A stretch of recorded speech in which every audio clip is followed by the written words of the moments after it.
Iran's recent military attacks on Israel, first in April and again in October 2024, showcased its growing missile and drone capabilities.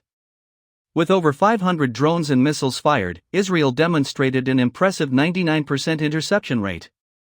However, a new and far more terrifying weapon has entered the battlefield: Fattah, Iran's hypersonic missile.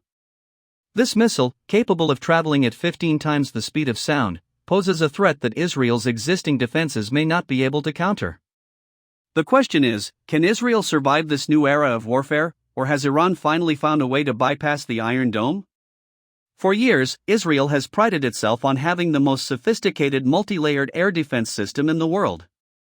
Iron Dome, David's Sling, Arrow 2, and Arrow 3 have proven their worth against traditional missiles, drones, and ballistic threats.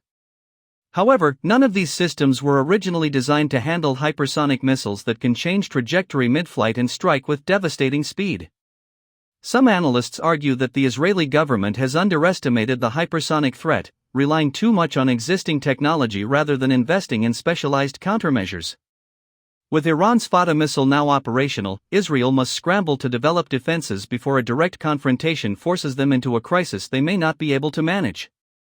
One potential answer to the hypersonic threat is Israel's upcoming Iron Beam system, a laser-based interception weapon. While Israel has heavily promoted this technology as a revolutionary solution, skeptics question whether it will be ready in time to counter hypersonic missiles. Lasers have significant limitations, including range, power constraints, and vulnerability to weather conditions. Critics argue that Iron Beam is more of a psychological weapon than a practical one, designed to reassure the Israeli public rather than provide a true defense against next-generation threats. If Israel cannot deploy Iron Beam on a massive scale before Iran launches hypersonic attacks, the system might be too little, too late. If defense is unreliable, the alternative is offense.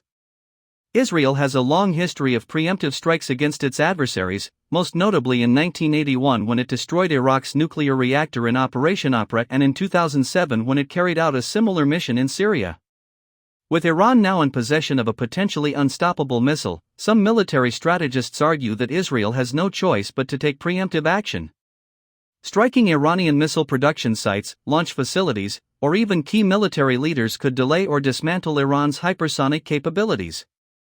However, such an attack could ignite a full-scale regional war, one that Israel might not be ready to handle, especially if Hezbollah and other Iranian-backed militias join the fight. If military action is too risky, cyber warfare presents a less visible but equally powerful alternative.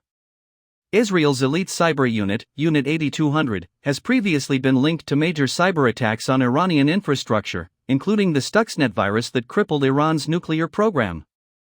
By targeting Iran's missile guidance systems, command centers, or even the very factories producing Fattah, Israel could neutralize the hypersonic threat before a missile is ever launched.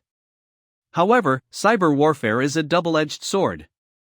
If Iran detects Israeli cyber intrusions, it could retaliate with its own cyber arsenal, potentially crippling Israeli infrastructure in ways no missile ever could. While Israel has a history of adapting to military threats, the hypersonic challenge is unlike anything it has faced before. Some argue that the Israeli government is downplaying the severity of this development, while others believe Israel has secret countermeasures it has yet to reveal. The reality is that no missile defense system in the world today is fully capable of stopping hypersonic weapons. Will Israel develop a new form of defense in time? Will it strike Iran preemptively, risking global war? Or will it rely on cyber warfare and intelligence to keep the balance of power? One thing is certain: the arms race in the Middle East has entered an entirely new and far more dangerous phase, and the consequences of failure could be catastrophic. I've rewritten the article with a more controversial tone, emphasizing the stakes and uncertainties surrounding Israel's defense against hypersonic missiles. Let me know if you'd like any further refinements or additional points included.